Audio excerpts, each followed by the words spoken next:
But Dad, isn't it time for illegal ham in the face? But bro, where's the banjo?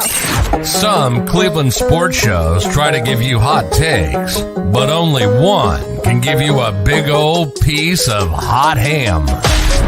Welcome to Illegal Ham to the Face. Talking all Cleveland sports. And don't forget our Fat Boy Tuesday, where we also ham it up with some fun food topics. Without further ado, let's serve up some ham. Here are the Ham Boys, Fatty and Big Bri.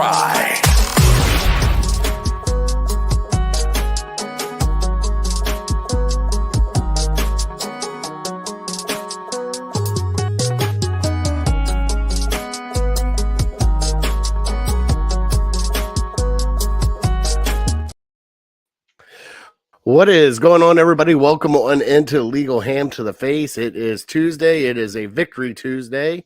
And Big Bri, what is going on, buddy? Hey, man. How you doing?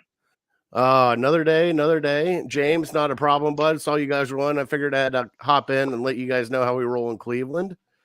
We got another day, beautiful day here in Cleveland. It was about 80 degrees. Can't go wrong with that crap right now, Bri. I mean, especially for October. Seems how we had frost yesterday. Go figure that one.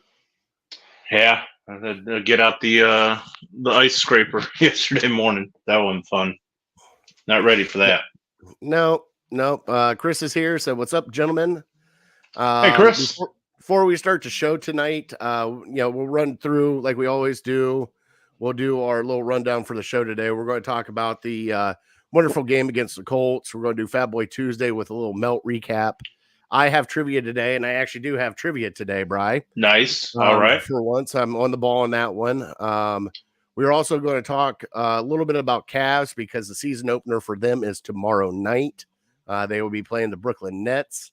And we're going to do our top three bold predicts for this Cavs season. And then other than that, we're just going to have some fun tonight, Bri. We need to blow off some steam and just have a great time. Right out of the gate, we got a whole bunch of thank yous to put out. Brian, first one is to you. Thank you for taking time out of your Sunday, coming up, hanging up at Melt, eating some great food and being with some great people. We got to thank Peter Tellup and his son Jacob for coming, setting up all the audio and video for our event at Melt Bar and Grilled. We also got to thank Always Positive Jay and Mike Carlisle. Always Positive Jay from the Voice of Land podcast and Big Play, and Mike Carlisle from the Lyman Lounge for joining us and having a great time with us at our pregame show. We got to thank Matt Fish and all the people from Melt, Cody, the manager, Felicia, who behind the scenes set everything up for us. We can't thank them enough for everything that they did for us there at Melt. It was a great setup. A great time. We had cornhole inside, which Phillips, thank you for bringing the cornhole boards. Big boy Phillips was there. We also had Cleveland celebrity Jason. Tons of fun was there. We'll have a picture of him here a little bit later with the dog. Tried to steal his heavyweight style belt. It was great. Had so many people show up. We had so many people come out to support City Dogs Cleveland, and cannot thank the friends of City Dogs. Showed up, brought a couple of adoptable dogs to show off, had a whole bunch of merchandise and stuff there, had a raffle basket. And Bri, I'm happy to say on our show, we raised $1,300 just on Sunday for City Dogs of Cleveland. I cannot thank enough everybody that showed up. All of our friends, our family, people we never even met before came. All the volunteers from City Dogs showed up. Everybody at Melt, the whole wait staff, the kitchen staff was absolutely amazing. Man, tell you what, Brian, what a great time it was. Raised a lot of money to help out City Dogs of Cleveland, brought awareness, and great question is they asked when we're coming back to do another one. So we will set up a second annual Melt, as we call it, the Melt for City Dogs with a slice of ham. So we'll get a second annual one going and see if we can raise more money than we did this year, Brian. But everybody was very pleased. Can't thank everybody enough, seriously, from the bottom of my heart, from Brian's heart. The amount of money, that was a lot of money that we raised for them. I didn't know if we were going to get that much, but I'm so glad we did. It turned out to be a beautiful day. And Bri, that atmosphere, we were having a blast. There was a lot of barking, a lot of screaming, and a lot of yelling, a lot of what the heck just happened, and a lot of just sure chaos. But it was a great time. Had so much fun. Yeah, they do a great job there at Melt. For anybody who's looking for a party space, an event, get a bunch of people. I'd say at least 20 to 40 people. That side room is just unbelievable, and you get a bunch of Browns fans together. They're going to have a good time, especially when the team is in an exciting battle, which they were all the way down to the end. So a few of us stuck it out, and we were celebrating like crazy. That last drive was something else, but even better than that, were the volunteers from City Dogs of Cleveland and giving up their Sunday to come out and, like I said at the event, they're doing God's work. They're not getting paid or anything like that. They're doing it out of the love in their hearts. So they're the real superstars of Sunday. Who's next man up at running back? We haven't got into the Cleveland stuff yet, man. We're still hyping it up from Sunday. Dang, we're Eric. chomping at the bit. What's the Give next? us a second. Next we haven't up. even got there yet. We're still recovering from Sunday. Come on, man. We did find out through that the illegal ham Sandy was a top seller at Melt on Sunday. We also did find out that we had a lot of friends and family we never even met before show up and have a great time. Bri, you ended up winning the 50-50 raffle, which good luck, threw the money right back in. Thank you for that. But man, I mean, the kids have got magnets now that they got Friends of City Dogs all over the cars now. We got t-shirts everywhere. It was just a great time, great cause. And as you see here in a little bit when we do our trivia, Martini was there. The dog that we have been trying to get adopted for a few weeks now was there. And the reason why we are so hard up on getting him adopted right now, Bri, is because I found out there he was scheduled to meet somebody and be adopted, and then they didn't show up. So he sat there all alone. Man. And what a great dog he was. You went out and saw him too, didn't you? Oh, yeah. He was greeting everybody, people that we knew, people that were coming into the events, people that were just walking by. He's greeting everybody. So very, very friendly dog. Sometimes those types of dogs get a bad rap, but couldn't be further from the truth in this case. Yeah, and we got to thank City Dogs sponsoring us, Beth and everybody there. Great work. Such a great time, and they were having so much fun with us too, especially with the screaming and yelling. They didn't know how to handle us, I think, at some point, but then they realized, oh, it's about to be fun. So we also got to thank Harold Keel and Laker APA also for sponsoring our show. Bri, it's been a roller coaster for the great stuff, man. It was a great game, great venue. The rain held off, and we just had a blast. So thank you to everybody. I seriously mean it. Thank you to everybody that came and supported us. We really appreciate it. Bri, let's dive into our show today. We pretty much just went through all of our shout outs, I believe, right? So we're just going to skip by that one. Sure, I'll shout you out. I mean, you're the one that threw it all together. You're the one that did all the heavy lifting. So well done.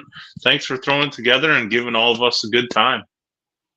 Thank you. It was definitely a work in progress and a work that started back in August, if you guys can believe it. So this all started back at the beginning of August after our live show there at Melt, talking with Matt Fish and all the managers there for Melt. And I said, something, we should throw a party for City Dogs.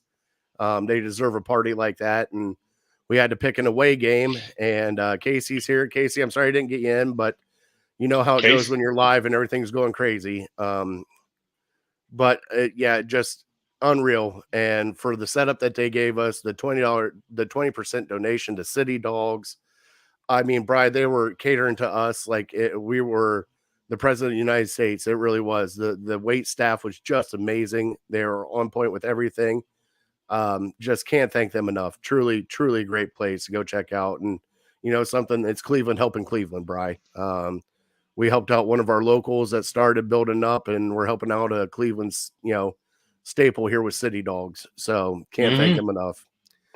And thank you for the shout out, Bri. I really appreciate it. I mean, a lot of emails, a lot of phone calls, and getting a lot of people involved. So sure, I can imagine.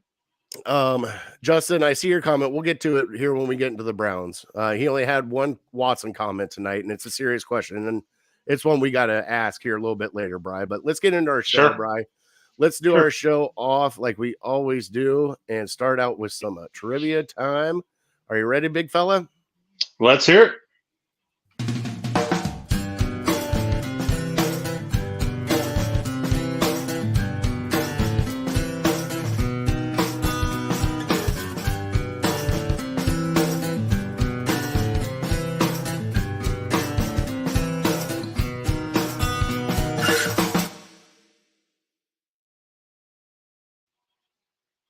It's brought to you by City Dogs Cleveland, Bri.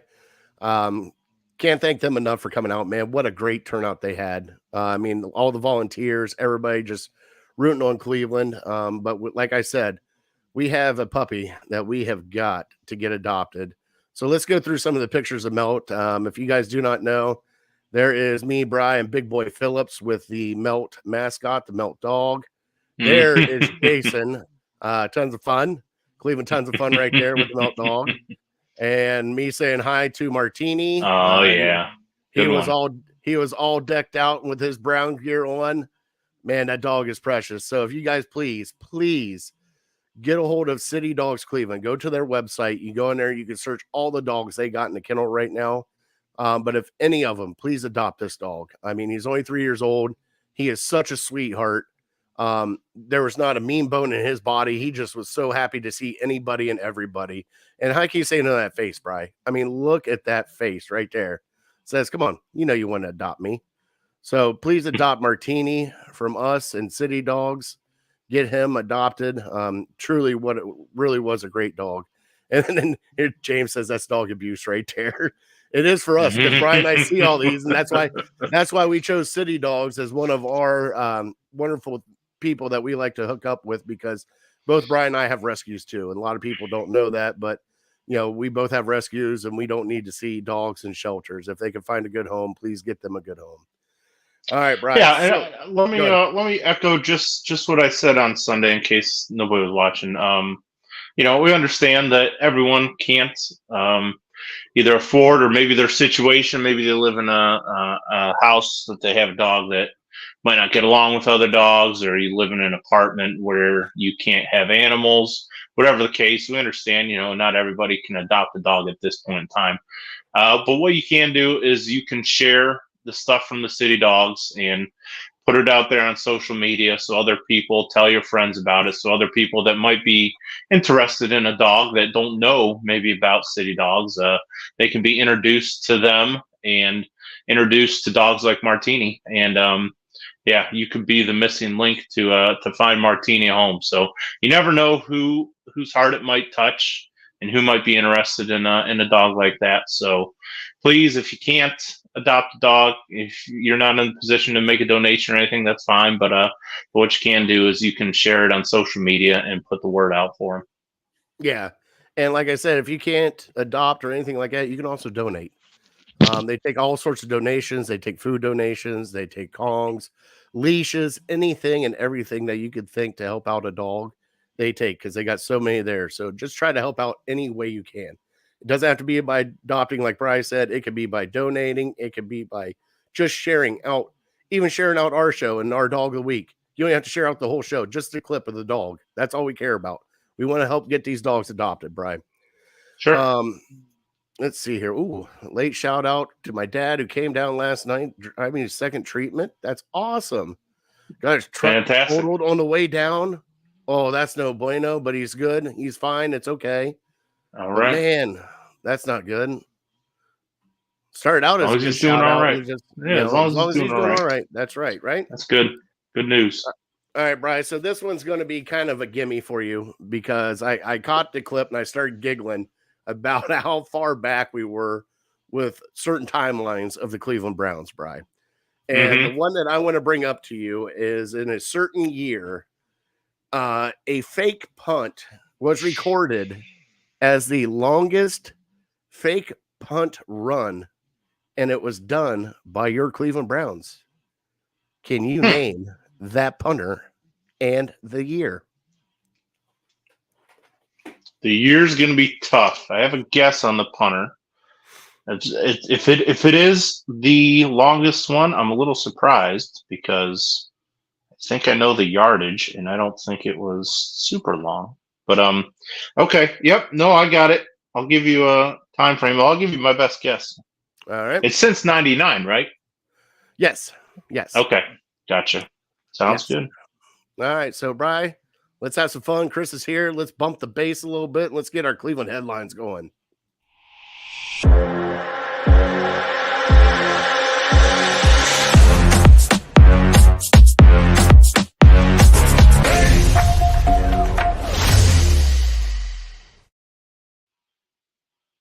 First up on your Cleveland headlines tonight, it looks like the Guardians have got a front runner for their manager, Bri, and he is, I believe, younger. He's younger than me. I don't know if he's younger than you, but he's close to your age. Really? Stephen Voigt, catcher, used to be a catcher for the Oakland A's and has moved around 10 years in the MLB. He was working with the Seattle Mariners staff right now. He has been brought back for his second interview. I believe he's only 38 years old. So right now he is one of the front runners to take your Cleveland manager position. But you know how everybody loves catchers as a manager, but he really doesn't have true manager experience. But with this team, I don't think it really matters with how young this team is. I think they're trying to find somebody that they can keep for a little bit and build this young team around a young person. And, see how far they can go with it. We'll see what happens, Bri. Justin, thank you for that one. It doesn't take much to be younger than you. No, it does not anymore. Wow. Well, jeez, hey, I found that out. Not going to lie. I found that out getting out of bed on Monday, Bri. Found that out very quickly. I didn't have a full Casey Kinnaman snipe, but it was damn near close to it. I about biffed it on the front steps heading out to work. Not good. Jeez. Oh, Not boy. good. I don't have much to add on that because I don't know, frankly, who the guy is. But the more does, really, right, never heard of the guy. The more we see these playoffs and the playoffs of the last few years, the question has to be asked at some point: are the Indians or the Guardians too good for their own good? Probably. Because right now, it seems to be the formula is you bottom out, you suck for 2-3 years, you lose 100 games, and then you just acquire a bunch of prospects and then you build them up together. So, yeah, I think we're almost stuck in purgatory to where we're never going to be that bad, and we're always going to compete for a playoff spot or at least come close to it, like we did this year till September. So, I don't know. I mean, it kind of sucks to say that we have to really be terrible for 3 years if we want a chance at a championship, but that's how it's going right now with the Rangers. And even thinking back to the Astros were terrible before they started this dynasty. The Astros were terrible for 20 years though, Bri. No, I mean, but they were like really bad for, I mean, just the Braves sucked for at least 3-4 years where they were like the laughing stock of the, for these teams that aren't the Yankees and the Dodgers and the Red Sox. I think that's the formula, but it just sucks because you have to go through it, and who the hell is going to want to watch crappy baseball?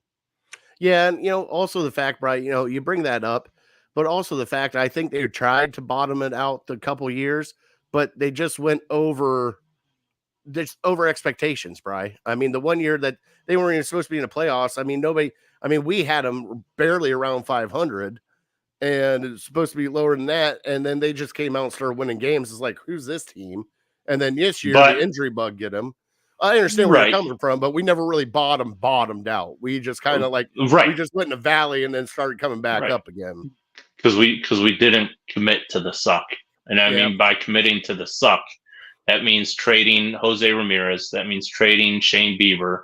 That means trading anybody who's near their prime to get a ton of prospects and having all of them line up age-wise to where they can come up together and be really good together before you have to pay them these big contracts. Yeah. We'll see what happens next year, Bri. I mean, hopefully we get a good manager. Like you said, we'll never know because we're not too super in depth with it. But I mean, Sure. if we get a good manager, we'll find out in the first handful of games how this is going to turn out. I mean, we've seen it before. So, also starting this week, Brian, tomorrow night, Cavs home opener, Brooklyn Nets basketball is back, baby. We'll be talking a little bit of Cavs here and out, but I can't believe basketball is back already. Like I said, we got some bold predicts here at the end of the show when we do our top three. Brian, how you feeling about Cavs basketball being back? I'm excited. But at the same time, I don't know. I'm so wrapped up in football. It's hard. I still, and maybe I'm the only one, but and I'm just a curmudgeon. But I still have the bad taste from last year's Knicks series in my mouth. And Cavs didn't do a whole lot to make me feel much better. They just basically said, let's run it right back. As far as I know, Jared Allen is still pretty skinny and probably going to get pushed around a lot by the bigger post players. So I'm kind of in the mode of you got to show me first. And, it's hard to really buy in too much to the regular season a whole bunch because we saw last year how well they did in the regular season and then just completely sucked in the postseason. So I'll get on board eventually. Right now, I'm still, kind of a downer from last year, how it ended. All right. Well, Brian, we'll see how it goes. There's been a lot of big trades that, Casey and I even brought up the one with the Dame. That's pretty big blockbuster trade, and we'll see how it goes. Still pick them to be close to the top in the East, but at the top of the East, I don't know. We'll see what happens. We'll see what the bold predicts are here at the end of the show, Brian. But Let's dive into it, bud. What a great day it was. The Browns beat the Colts.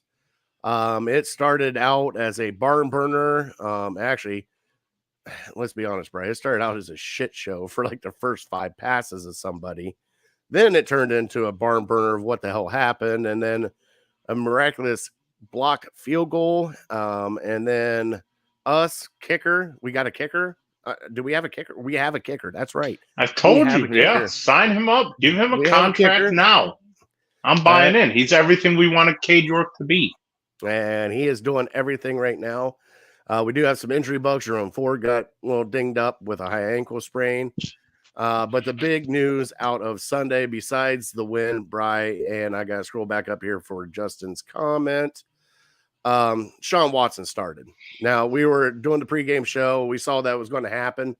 Thought everything was going to go well when Deshaun Watson started, Bri. We shut down the pregame show. We kick back, start watching, sipping on some whiskey and some beer. And next thing you know, we watched him throw his first handful of passes. And the whole room looked at each other and like, what the hell is this? He did not look right even coming out. He could not throw the ball.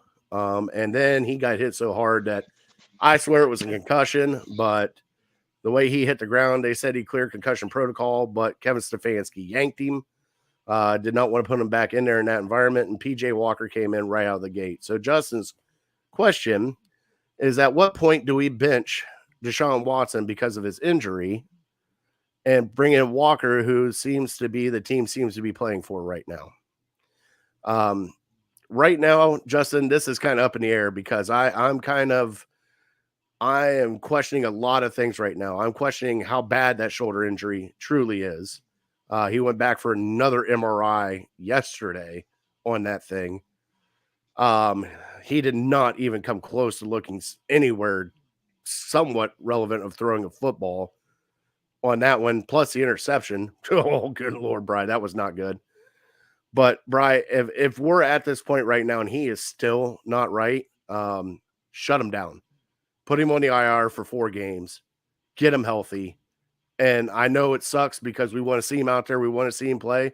But at this point in time, he can't throw the ball, Bri. He honestly cannot throw the ball. And we saw that blatantly with our eyes during the game.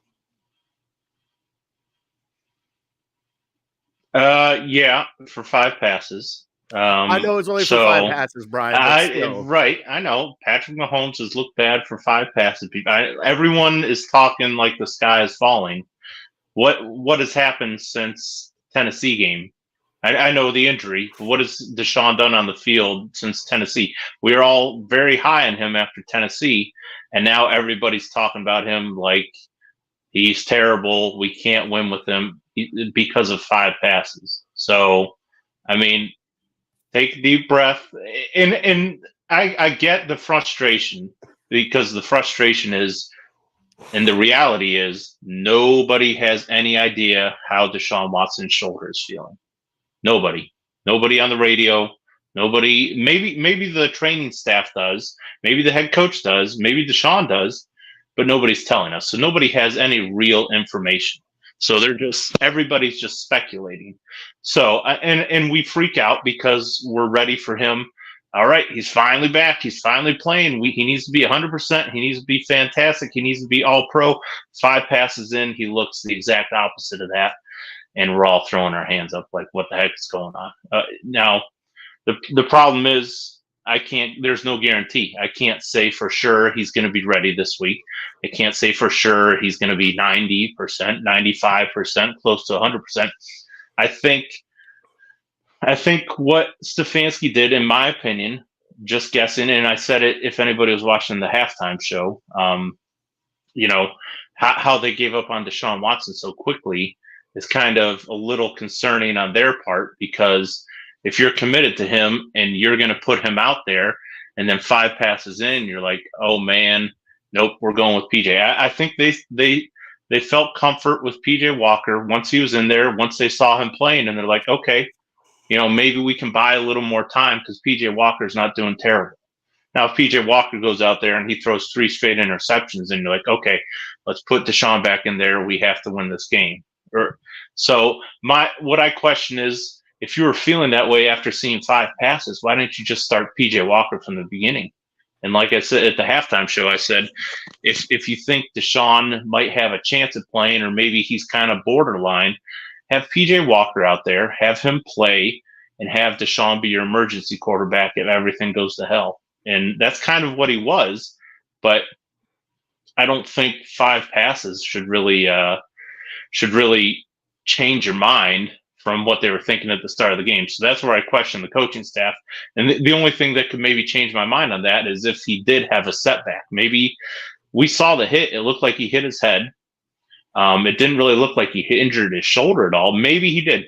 I don't know. Again, I'm not him. I'm not the training staff. I can't say for certain if he did. If he did re-injure the shoulder and that's why he didn't want to put him back in, okay, I understand that. But I think they said, okay, PJ Walker's in there. The offense is still moving the ball. We're still making points. We still have confidence in our defense. So let's just ride this out. And so I think that's what they did. Now, I mean, going forward with Deshaun, again, nobody knows. I don't know how he's feeling. I'm sure it's going to take time again, and nobody wants to hear that. It's going to take time again for him to get into a rhythm and to get comfortable with the game. He's not going to come back and he's not going to start 7 for 7 for 130 yards and 2 touchdowns. He might have a rough start, but I mean, like I said in the pregame, we're married to Deshaun Watson. I mean, whether you like it or not, as he goes, we go. Unless, I've heard some people say we need to go trade for Kirk Cousins, and I don't know what kind of fantasy world they're living in, but in no way, shape, or form will that ever happen. We don't have the first-round picks to give up for Kirk Cousins, and I guess if every team had 2 top 15 quarterbacks in the league, we'd all be sitting pretty. But you're stuck with him. You're stuck with him. Maybe you make a move in the backup quarterback position. Maybe we'll talk about that in the trade targets before the trade deadline next week. But this is it. I mean, it sucks. Nobody has answers. Everybody wants answers. Everybody wants to pretend like they know what's going on in his head or how his shoulder's feeling or what the coaches are saying, but nobody knows. You just have to be patient and hope that he can play well and not re-injure. That's it. Yeah, no, and I agree with you, Brian. I understand.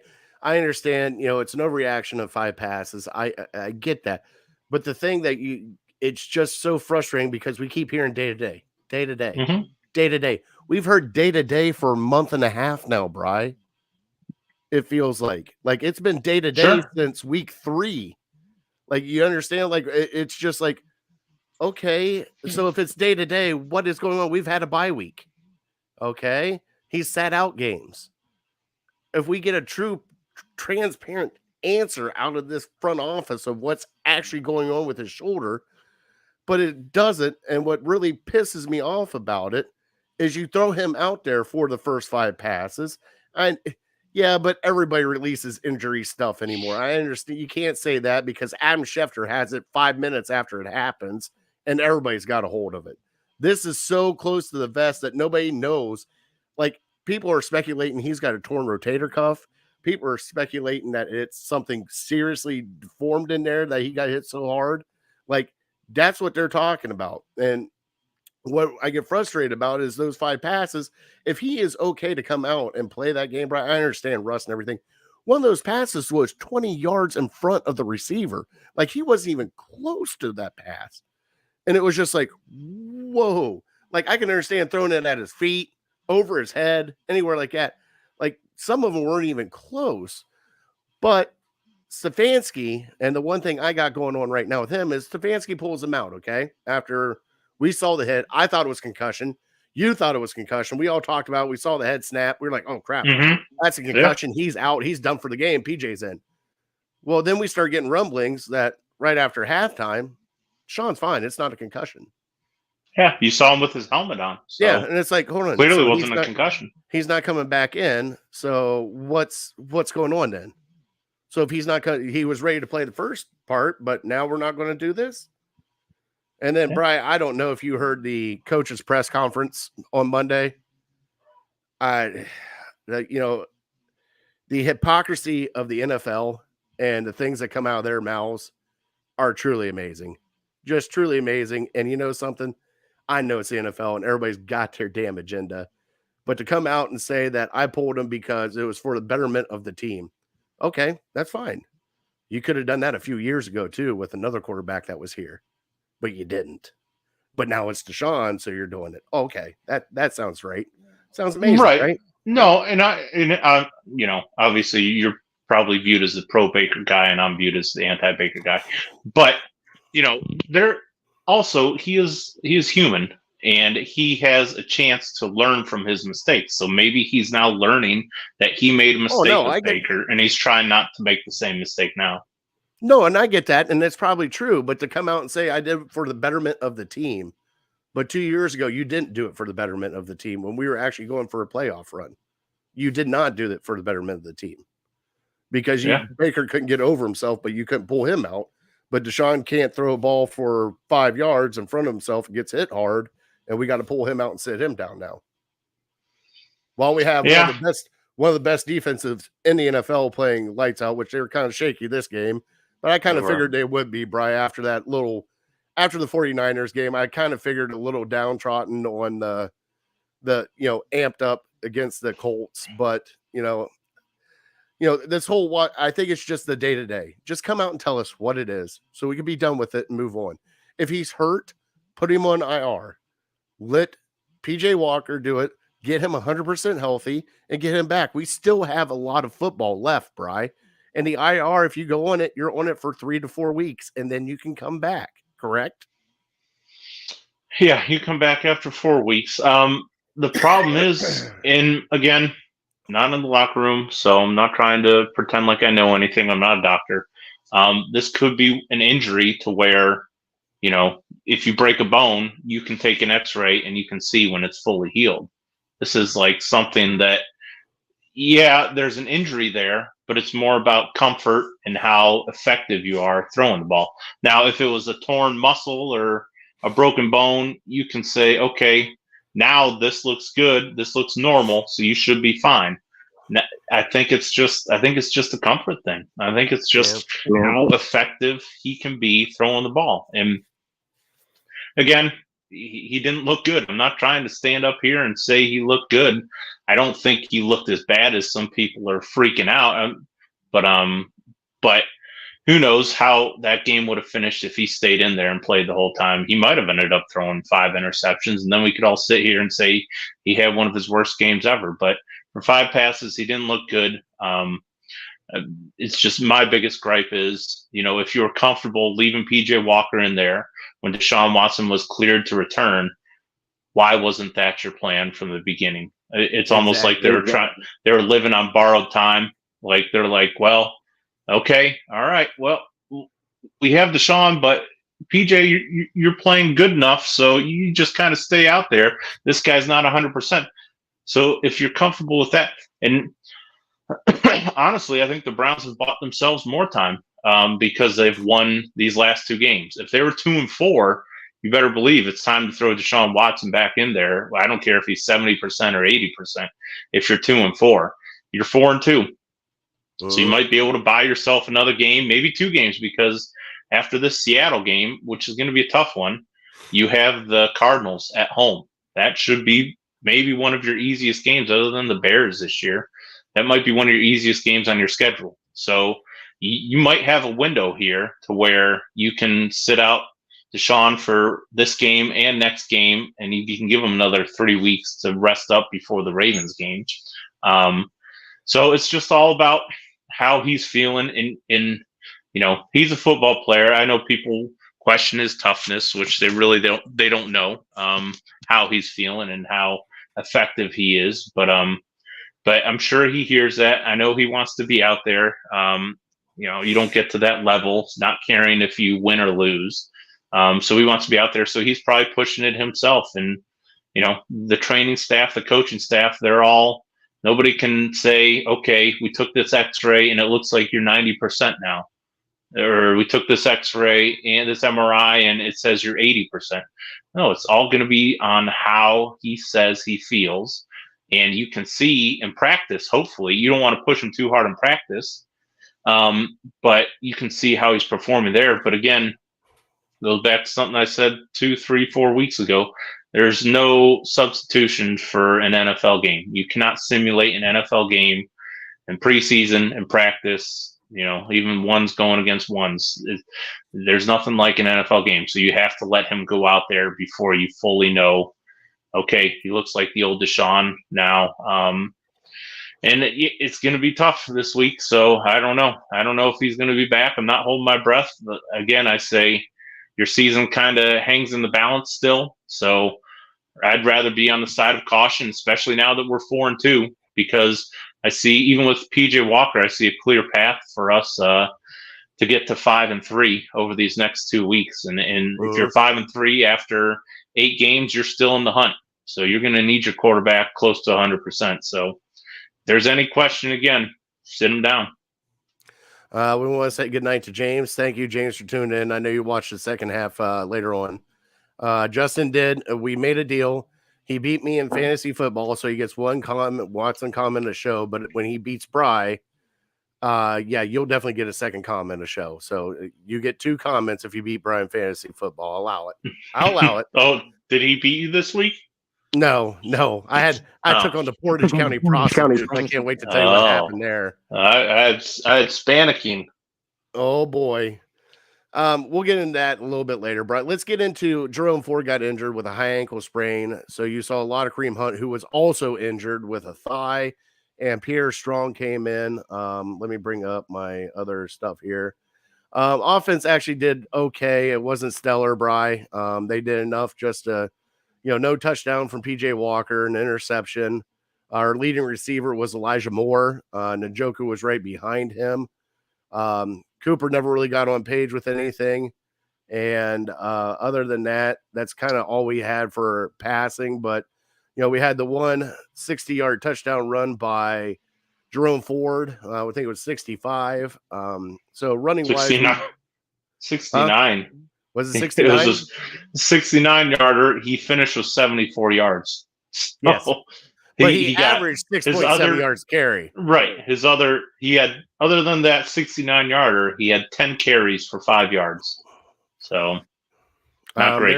They're saying he is going to be out 1 to 2 weeks with a high ankle sprain.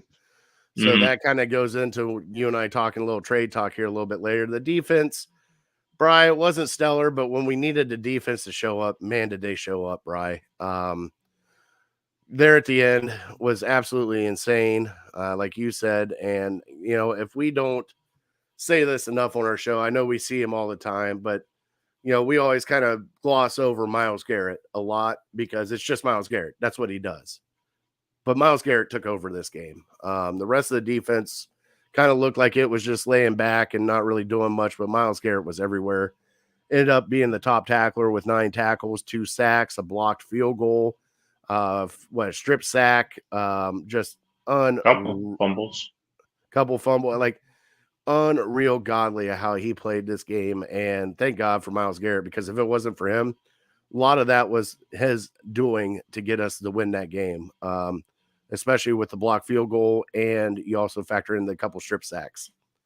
So I just can't say enough about Myles Garrett, Bri. I just, there's times that you question him and it's like, are you even playing now? And now he really wants to play, which I feel like is for Jim Schwartz.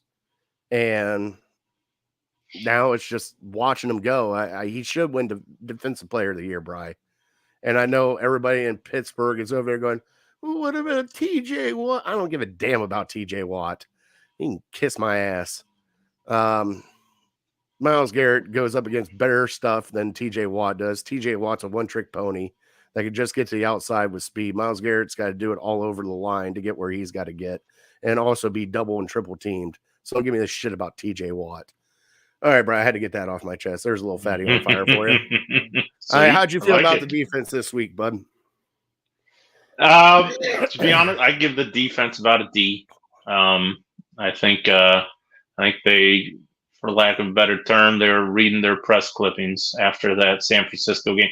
And honestly, I don't kill them too much. But that's what separates the good defenses from the great defenses. After you have a staple performance like they had against San Francisco, you have to back it up the next week, especially when you're going against Gardner Minshew. Now, I told you before the game, I give Gardner Minshew a bunch of credit. I put him in the class of Baker Mayfield and Justin Fields, and everybody kind of laughed at me. And I mean, he put up 38 points against what people were saying was a historically great defense. Now, a few of those touchdowns were because we just didn't feel like tackling. So that helps out his stat line quite a bit. But you made the plays when you had to.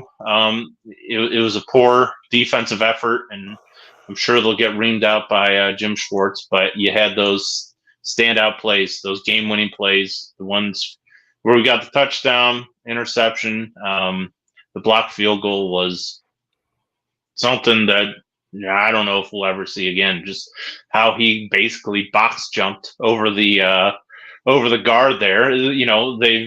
The NFL has put into place all these rules to prevent that from happening, to where you can't jump over the center. You can't get a running start. So for Myles Garrett to just do that was, and like I said, it looked like live. It looked like it just hit him in the gut. That's how close in he was for that kick. So it was just an unbelievable effort on his part. And yeah, if he does end up winning Defensive Player of the Year, this will probably be the first game people point to, because I've never in my life, and I never thought I would ever see in today's day and age in the NFL, where offense rules everything. Basically, you got to win because of a kicker and a defensive end. Mm-hmm. Those are your two most impactful players on the game. So unbelievable stuff. I'm not going to apologize for anything. You take your wins when you can in the NFL. Lord knows we've been screwed out of many of them. So the fact that stuff finally starting to roll our way, we're looking like the Steelers out there. They get lucky every single week. How many field goals did the kicker miss this week? And Kenny Pickett on that 4th and 1, it didn't even come close to getting the first down, and they gave it to him. So hey, maybe you're getting a little bit of that Steelers luck. I'm not going to apologize for that. No, and the thing is like, I was joking around with James on his. I was like, we've had 30 years of shit calls. I mean, was it Dwayne Rudd had taken off your helmet because you're celebrating? Nope, can't do that. Just crap like that has just been historically Cleveland. And it's like the during the 30 for 30 for the Believe Land, Arsenio Hall said it best. It's always the shot, always the drive, the this. It's always that with Cleveland. And for once, we're finally getting a little bit of break of it. That shit always happened to us. You shut down somebody, it's like, oh, why is the flag down? Of course it's on us. Of course it's on us. Of course it is. Oh, yeah. Or once it's like, oh, crap, we get bailed out? Hell yeah, we get So this is what this feels like. This tastes like cake, Bri. This tastes like cake. Yeah, as every Browns fan knows, You don't celebrate a play right away. You wait 15, 20 seconds before you see there's no flags thrown, and then you can celebrate it. I mean, that's what I do every time they have a big play or a big score, a big play made. The field goal last week with Moody missing it, I didn't celebrate right away. I'm like, all right, let's make sure there's no flag. Let's make sure there's no flag. There's got to be a flag. We're Cleveland. And yeah, finally stuff's kind of turning our way and we're getting the breaks. It's kind of nice. Yes. And it's keeping your season alive. Like I said, there's a huge difference between 2-4 and 4-2. Huge difference. Mm-hmm. If people want to scream about the sky falling at 4-2, I laugh in your face, because at 2-4, then I would listen to you. All right, Bryce. So we got to now. I need to ask you, because I didn't hear anything on this. Is Denzel Ward okay? He went back for a concussion scare. I haven't heard anything about it. No, okay, I don't know. So Browns Denzel Ward returns after concussion scare versus Colts. So did he return to the game? Yeah, he returned to the game. It's saying right here. Okay. All right. Yeah. Okay. Sure. So he's not hurt again. He came back for the game. They're saying right here. Thank God, because if he got another concussion, we're going to have a whole conversation on that. Right. He'd be in trouble. Oh boy. All right, Brian, let's get into special teams. We don't talk about them that often on this show, but I don't even want to talk about the kicker. Bojorquez has been a great punter for us, and playing the field position, he has done some booming punts and getting us back into the 10. They're the little coffin kicks. Can't thank him enough for what he's done so far. Nobody gives him really a huge shout out, but Bubba Ventrone coming in and taking over special teams. It looks like it's been doing okay, Bri.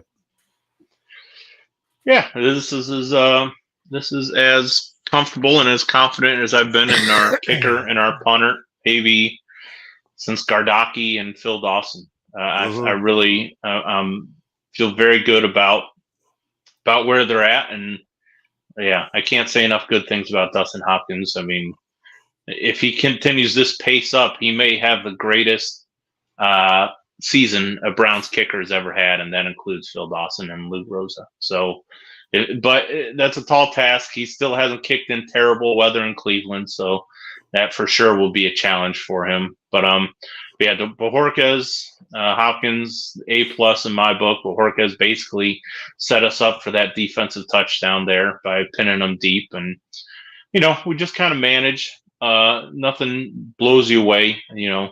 DPJ, and I don't even know who returns the kicks for us anymore. I think Pierre Strong does a couple of them too, right? Pierre Strong, yeah. So they just kind of do the job. But at this point, that's all you ask for. I understand, people might get frustrated with DPJ and Pierre Strong if he's in there returning kickoffs. But this is plan B. Your plan A got hurt in the very first play that he played. So they're just kind of making do, and they haven't made a huge mistake yet. So in my book, that's good enough. All right, Brian, let's get into our players of the week. Who is your offensive player of the week this week? Boy, it's hard. For a team that put up 39 points, you would think there would be a bunch of guys to point at. But how about, can I do a unanimous one for both of us? Please do. Go for it. Kareem Hunt. That 4th and 1 touchdown was probably one of the hardest runs he's probably ever had to run. And I know the offensive line was screaming and yelling at Kevin Stefanski to run the ball, as he did a couple PA boots and everything else. It just irks my system when he does that, but it's a whole clock thing. And I get it, because he even came out in the press conference and goes, "Oh, we were always going to hand it off to Hunt at the end, but we didn't want the clock and blah blah." I don't give a crap. Your offensive line was playing that good. You're on the 1, and you got a little battering ram behind you. Yeah, give it to him. So Kareem Hunt for getting that touchdown right at the end to get the game win right there. Amazing. Talk about guts pushing through. So I say Kareem Hunt. What about you? Yeah, I was between Kareem Hunt and PJ Walker. Just PJ Walker 2-0. He was on the streets a couple weeks ago, and for him to come in, I mean, but I'm fine. Kareem Hunt made the game-winning play. So, and Man, I tell you, winning cures all, and it's never been more true than after watching this game, because the Browns made a bevy of mistakes at the end there. Oh yeah, Not running the ball until fourth down. That was a sin. How do you? It's almost like they're trying to run clock there or something. Like, you run the ball 4 times and you just get up to the line and keep running until you get in. The Colts probably would have let you score, to be honest. So the fact that you don't run the ball till fourth down and you leave it up to chance at that point. PJ Walker and Kareem Hunt ran into each other. If you watch that play again, that was not a clean handoff. That was it was almost disaster, and we would be absolutely killing Kevin Stefanski, and rightfully so, for not running the ball from the 1 until fourth down. Not gonna lie, he would have been fired if that would have happened. Terrible. Yeah, Kareem Hunt might have saved his job. Yeah, that was absolutely the biggest sin in football ever. When you have the offensive line we have, and you have a bulldozer of a running back, and you have a backup, third string quarterback, and you want to throw it 3 times from the 1 yard line. That's just Kevin Stefanski. Please learn from your mistakes. That was horrendous. But we won. So I got a smile on my face. We won. That's why I'm gonna kill him. That was my hypothetical killing of Kevin Stefanski. All right. Our defensive player of the game, Brian, I got Myles Garrett. I don't think you can have anybody else but Myles Garrett. What about you? Sure. Agreed. Yep. Agreed. I mean, defensive player of the week for the AFC, I would think. Mm-hmm. All right. Let's get into our scores. We both picked Browns to win. We both picked a very low scoring game, and it did not happen that way, but we both won this one. So, Brian, let's get our 3 things that we're looking forward to against the Sea Chickens. 4:00 p.m. I believe, is it on Fox? Do we got the Fox crew this week? I think that's how it goes. The NFC teams being home, I think that means they're on Fox. So we got a 4 p.m. kickoff on Fox with the Sea Chickens, I believe. Bri, how are you feeling about this? What are some 3 things that you're looking forward to for this game? Oh boy, it's a hard one to call, just because of injuries and whatnot. You don't know who's going to be out there. But I would say first and foremost, the defense has to get back to their form that they had for the first 4 out of the first 5 games, anyways, excluding the Baltimore game, because that, in my opinion, that's the only way we really have a chance at winning. I don't think you can count on this offense with all the injuries we have. Top 2, well, including Chubb, maybe top 3 running backs, dinged up pretty good. Kareem Hunt might have to go out there and gut it out for us. But yeah, defense has to step it up, has to shut down this very talented Seahawks offense. Even though Geno Smith may be not viewed as a top 10 guy or whatever, he's been playing pretty well, and he has some very, very good offensive weapons. Kenneth Walker's probably playing like a top 10 running back right now. DK Metcalf, if he's healthy, he's a very good borderline Pro Bowl receiver. And then they have Smith and Jigba, and they have Tyler Lockett, who are two very talented receivers. So you're going to have your hands full. And hopefully the Browns defense gets back to playing a little more man, because it seemed, at least in the first half last week against the Colts, when we got burned, it was zone coverage and guys not being too close, and then trying to close down on those receivers and just missing a bunch of tackles. So get back to your bread and butter and what works for you. Yep. Justin says if Watson plays into the second quarter, Seahawks win. If Walker starts or comes in the late first quarter, the Browns win. I mean, hey, you got to keep with a hot hand, right, Bri? If that's true, then play Walker. Absolutely. Yeah, keep going. All right, Bri. For the one thing I'm looking forward to for the Seattle Seahawks game, Bri, is Seattle's always known for their defense, and especially with Pete Carroll and the stuff that he's done there. I'd like to see more consistency out of our offense, a little bit more balance than what we have been doing. I know we've been doing all right with it, but I also want to see our run game get more stabs than this 165-yard touchdown run. I want to see like 5, 6, 7-yard gains. I don't want to see the negative, negative yards that we get sometimes with that. And then also, I just want to see the play calling just be better. Stefanski, I think, needs to step up with some of the play calls that he's doing. I always think that he's trying to get too fancy. I know I yell about the tight end screen all the time and all this other stuff. And was it a flea flicker tight end screen this year? It was a flea flicker. Or this week? Oh, flea my flicker, goodness. flea flicker from your own end zone. Sounds like some Hugh Jackson shit he's pulling. You can't make that up. Cannot make that up, bud. But it's just like, I understand you have to do it, but just the right time to do it. Don't do it on like stupid shit. Like it just seems like he overthinks everything, Brian. I know he's a very smart man, and just stop overthinking it. If you need 2 yards, rush the ball for 2 yards. Stop overthinking it. Stefanik. Yeah, there it is. And then the last but not least, special teams. You're going to have to play your lights out again. This is a road game in a very hostile environment, especially in Seattle. Their fans are nuts. Keep it going. Borges and Hopkins. Hopkins, just keep making the kicks. Borges, pin them back. Make Geno Smith work for it. And we'll see what happens on the other end of it, Bri. You want to do a score predict real quick for it? Yeah, I think it's a close game. I'm going to say I think the defense comes back a little bit, but like I said, they're a talented offense. I'll say 27-21 Seattle. Ooh, what's really funny is every game I've picked so far for the Browns, with the exception of the Colts game, has been completely wrong, Bri. And I know I owe you a bottle of Red Stag, and I'm already ready to admit that now. But I'm kind of with you on this one. I think they're going out to the West Coast.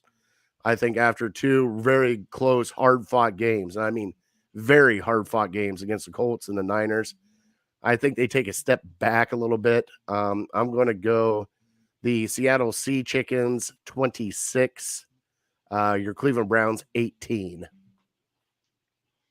Mm-hmm. About right. So we'll see what happens. Now let's talk a little trade deadline, Bri. I know we're pushing an hour. How you doing on your bars good. there? Good. All right. I'm good. No. Good enough. We got trade deadline coming up next week. A lot of people have been rumbling about Jacoby Brissett, as in bringing in another backup, and I don't want that to happen. I know everybody's like, well, he's so fan, he knows the system, and I don't care. Right now, we got PJ Walker. You don't need to bring in another hen into the hen house. All right, we already got enough chefs in the kitchen. We don't need to bring in another one, Brian. Just whatever it is, let this season right out with this quarterback room, and don't do anything stupid. All right. Next off, rumblings about we got to get some help at running back, Bri. We're getting pretty depleted very quickly. Started with Nick Chubb, now a high ankle sprain with Jerome Ford. Kareem Hunt's dinged up, and all we got is Pierre Strong. Yep. Chris said here, Dearness Johnson for a 5th rounder at Jacksonville. I Sure. would love to see Dearness come back. Also, Craig said Derrick Henry or Fournette. I would rather like to see Fournette because it is a free agent, and you can just kind of snap him in there and let him be a bruiser, because if you go after Derrick Henry, you're taking on that salary plus some other things with him. Mm-hmm. What about you, Brian? What do you think they should be looking for at the trade deadline? Yeah, I think it's clear. Despite this past week with the defense struggling, I think the defense is pretty good. I think the issue is on offense, and so you got to figure out a way. Early on, the conversations have been muted a little bit over the last couple weeks, but don't forget a few weeks back we were talking, hey, we need a left tackle. So the name that kept getting brought up was Garrett Bowles from Denver, former first round pick. I don't think the Browns would do that, especially since Jed hasn't had terrible games the last couple weeks. I think that kind of reaffirms what they thought about him, that he'll be fine and, we'll be able to roll with him. But I still wouldn't be so certain. That I would like to have some sort of backup plan in case Jed turns into Jed from weeks 1 through 4. So I wouldn't be opposed to exploring some of those trades for a left tackle. But honestly, I'm with you guys. I think you got to look at the running back room, and a name that I came up with that I thought would be a good fit, and a guy who hasn't really been performing a whole lot with his new team is Dalvin Cook with the Jets. Thinking about him with his time with Stefanski in Minnesota, and then he went to the Jets. And I think they brought him as kind of like an insurance policy because they didn't know how Breece Hall's knee was going to heal up, and it turns out that he's kind of looking like a stud there, and Dalvin Cook is kind of the odd man out. So I think you might be able to get him for a decent price. And last year he was a stud running back. He was close to the top 10 guy still. So I still think he has something left in the tank. So if you can get him for 5th round pick or something like that, I wouldn't really hesitate to do that. So bringing him in would be my first call, and then I don't know. I still question on your quarterback room. Brissett is a name, and he was here last year, so he's comfortable with the system in the locker room. But remember what we were hearing last year, that you almost had to reinstall a different offense when Deshaun Watson came back because Brissett is not a very mobile guy. So will we have to do that again? I think they're really kind of looking for a quarterback that kind of resembles Deshaun Watson and his type of game that he plays. So I don't know. I know Andrew Berry doesn't have much of an ego, but does he have so little of an ego that he would admit his mistake from earlier in this year and go get Josh Dobbs back? Because Kyler Murray is going to be back soon, it sounds like, for Arizona, and Dobbs will become their backup again. So, maybe I know it sounds crazy right now, but look what the Kansas City Chiefs did. They let Mecole Hardman go and didn't make him a deal or give him an offer. And then they went back. They realized that was a mistake, so they went and got him back from the Jets. So sometimes you have to put your ego aside and say, hey, I know Josh Dobbs might not be a great option at quarterback, but I think he's better than what you have. So if he's better than what you have, I think you have to explore that. Yeah, I know. I just. It's a guy that you can basically plug and play. It's not a guy that has to come in and learn the system or anything, or you have to wonder how he's. And like I said, there's probably only a few backup quarterbacks out there that have the same skill set as Deshaun, so it's going to be hard to do. Well, I mean, even out on the market right now, even just the free agency market, bro, you got Carson Wentz, you got Colt McCoy. I mean, other than that, you don't really have Jake Fromm. I mean, they don't have a lot of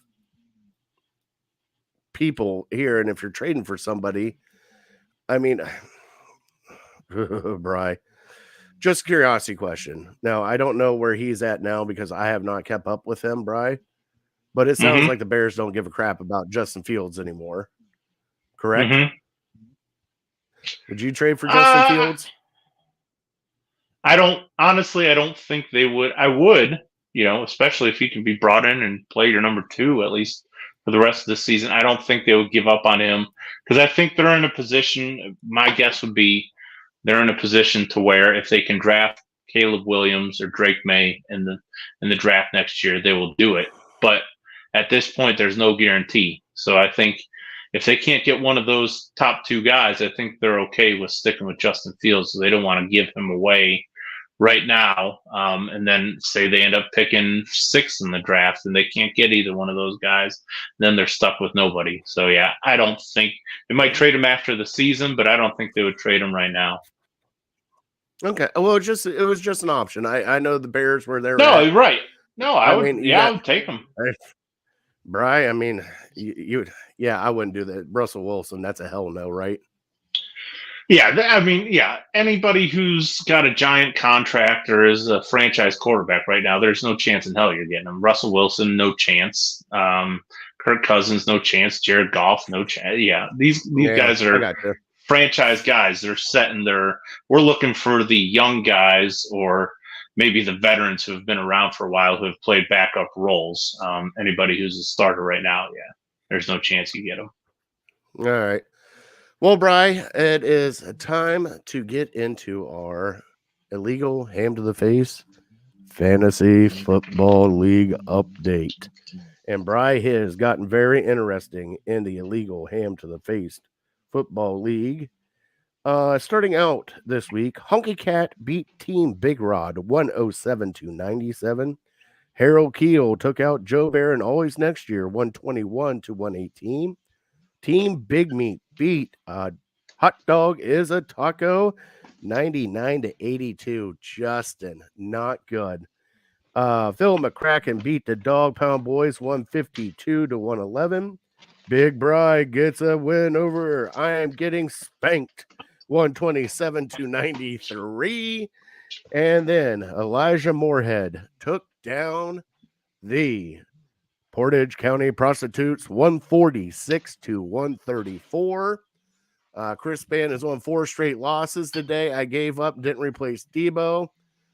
He is just, Chris Span is just not happy right now. Bri, Chris changed his name to I'm Getting Spanked now. Like that. Great pun on that one.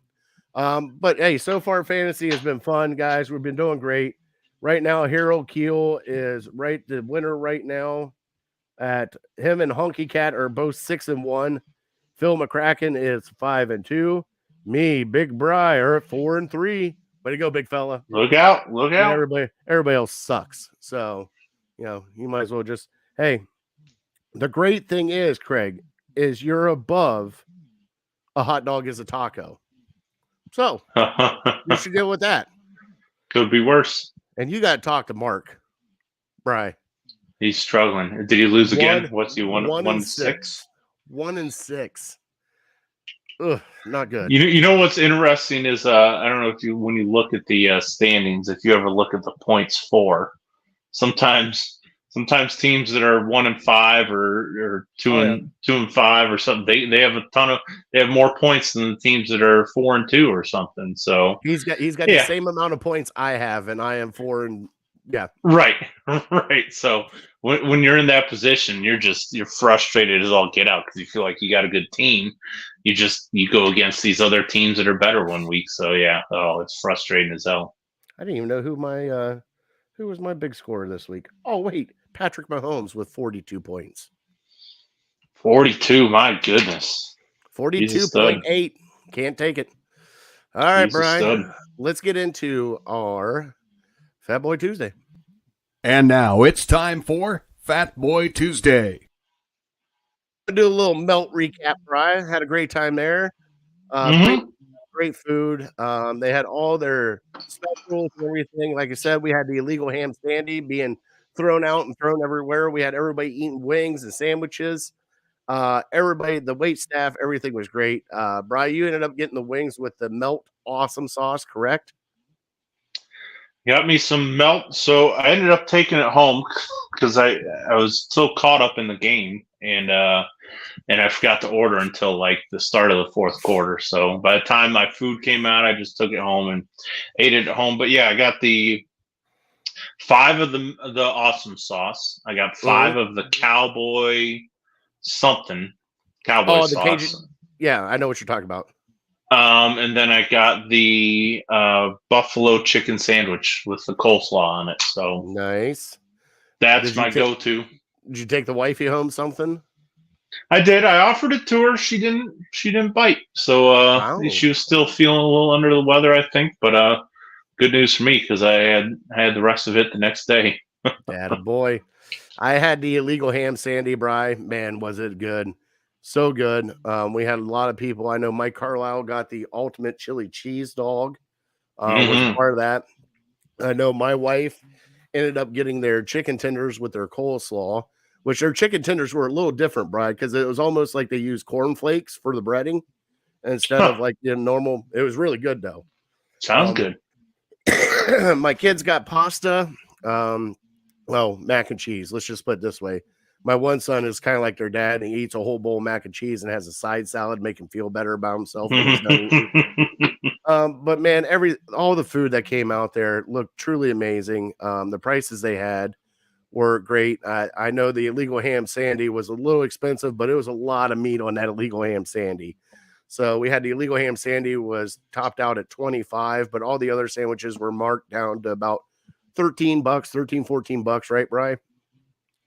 Yeah, I'd say anywhere from $13 to $18 for a whole one. Now you can get a half one for cheaper. Yeah. So, but yeah, that legal ham sandy, bud, man, that grilled pineapple on that was perfect. Mm-hmm. I started deconstructing it when I started eating it. I'm like, what am I doing? So you're not going to like this. So you might want to earmuff this. So I kind of put more meat on the one side and took the extra. So I made the half like a super half. Okay. You put all the meat on one half? Yeah. Of the sandwich? Wow. Yeah. So I kind of loaded up. So it was one super half of a sandwich instead of. Yeah, like the size of your head, sandwiches. Probably. It was close to it. It was delicious, though. It was. How the hell do you eat something like that? Well, it got messy. I can imagine. And people started judging me the wrong way when I was biting into it. And I told them to mind their own business because I didn't judge them while they were eating. You got a persona to live up to, Fatty, right? Nobody wants to see Fatty eating a salad. Especially Jake. Jake just giving us the evil eye and everything. Thank God for those guys too. Jake, James, John. Jake's brother was there. Just them bringing out Kyle. Kyle was there. Found out he's married. We had to give him a whole bunch of crap. Yeah, I meant he was going to be one of my shout outs for getting married. Finally. Tricked somebody to doing it. Well, like we talked about earlier, he should have done it 6 weeks after they met, but Right. Anybody that puts up with his shenanigans, jeez. And I'm still kind of upset that we weren't the best men in the wedding, Bri. That's kind of where I'm at. Because all the years of Kyle and the things that we have done with Kyle, and not even an invite. We didn't get an invite, Bri. Probably because he couldn't handle all this meat out on the dance floor. I get it. It's probably true. Plus, I don't know what they had for dinner service. We might have. He ran down the menu. It sounded pretty decent. It wasn't chicken fingers like you would think. What? Now, hold on. Yeah. Did he have chicken fingers? I don't get into that. I assume it was French toast and chicken fingers for him. All right. Well, we want to thank Melt Bar and Grill. Please go check them out. They got new sandwiches coming up. And now they did announce all sandwiches can be wraps now. So they're doing all wraps too. So helping out. They also got the vegan side. They got the gluten-free side if you need anything. So please go check them out. We love them there at Melt. Matt Fish has done an amazing job with that. And their whole crew is absolutely amazing. Brian, let's get into our top three and then we'll close out the show. All right. You got it.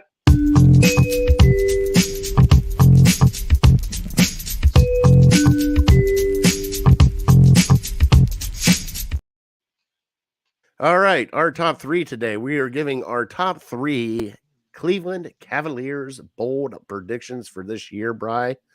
Do you mind if I go first? Please do. My number three bold prediction would be that Jarrett Allen will be traded before the trade deadline for a piece that the Cavs will need. Number two, my bold prediction is the Cavs will finish second in the Eastern Conference and make it to the Eastern Conference Finals. That's one together. Finish second. That's one together. Eastern Conference. Wow, one together. That's very bold. And my next bold one is, Brian, I don't even know if it's that bold anymore. This will be the last year that we get to see the Spider. I believe he is gone after this year, Brian. So, well, okay, I got you. Well, your number three and your number one kind of are on the same track as me as my number three, because I didn't specify. I said they're going to trade one of the big four before the trade deadline. That's my number three. I think I don't know if it's Allen. I don't know if it's maybe Mitchell. I think if stuff goes bad, they might be looking to move on from him. So that's my number 3. My number 2, and mine aren't super bold, but I didn't want to put down some stuff that I didn't really believe just to be bold about it. So my number 2 is that they finished with a worse record than they did last year. I think the East is looking like, I mean, it's very top heavy, but until you can, even the 76ers are kind of in turmoil now, but they've kind of always given us trouble. So I think maybe at best we're looking at a 5 seed, maybe 6 seed. And then my number 1, even having said that, finishing with the worst record, my number 1 is you win a playoff series.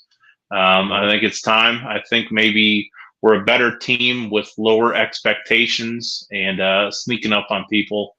So I think that series last year was an eye-opener for them and gave them a lot of experience. So even if we only have Mitchell and Garland and Mobley, I think with the new pieces they've added and anything they can add throughout the season at the trade deadline, I think that'll be enough. All right. We'll see what happens with this Cavs season coming up. Brian, let's do our final trivia and then we'll get out of here. All right. Yep. All right. So I asked a Big Bri, the longest punt faked run is held by a Cleveland Brown. Who was that Cleveland Brown and what year was it? Holding me up, and I don't know. I feel confident that speak of the devil. I've met this guy a couple times. He spoke at my brother's church one time, and then I actually met him at the country club one time, I think. My answer is Reggie Hodges, and I think he ran for 68 yards, maybe, against the Saints. And I'm going to say it was in 2011. 2010. Is any of that right? But let's relive this magical moment, Bri. So after scoring their first 2 possessions, the Cleveland Browns, this is a fake by Hodges right up the middle. He's got the first down. And there he Saints, goes, yes. Getting a block downfield from Sorensen. Getting another block, and look at the play for the Cleveland Browns. Take it down to the 10. What a game plan dialed up by Eric Mangini. On a fake punt, new life for the Browns. That's the punter Hodges, 4 years in the NFL. Brad Seeley loves it, a 67-yard run. Now watch this. It's 67, damn it. Unreal. 67. It's 68. Yeah. I redid it. It's 68. Oh, it was 68? Okay. Yeah. I always got a kick out of there because in their pregame show, the rest of that year, they would run down at the bottom like league leaders in yards per carry, and he would always be number 1. 68, 1 carry, 68 yards. He would be the top, and then the number 2 guy would be like 5.4 or something like that. So, yeah, good dude, Reggie Hodges. I remember him. I think we had him for a couple years, but it was an exciting play. I saw that and I just started giggling. I was like, and the only thing going through my head was, take that, Pat McAfee. Who are you? You ain't no Hodges. Yeah, right. I don't know if he did much after he left the Browns, really, but he was a fan favorite. Either, but it's all right. It was great. All right, Brian, we're here at the end of the show. Once again, thank you everybody in the comments. Craig, Justin, Chris, James, Eric, all you guys. Thank you guys so much. Thank you guys for tuning in. Thank Melt again for their amazing, amazing hospitality for their venue. Got to thank Friends of City Dogs and City Dogs Cleveland. Brian, got to thank you, big fella. Great time. We had a blast together. Got to watch a football game with you. A lot of screaming, yelling, a lot of here we go brownies. Yeah, paid off. And even the kids were screaming it too. So I was just proud to have my kids screaming it too. But we're here at the end of the show.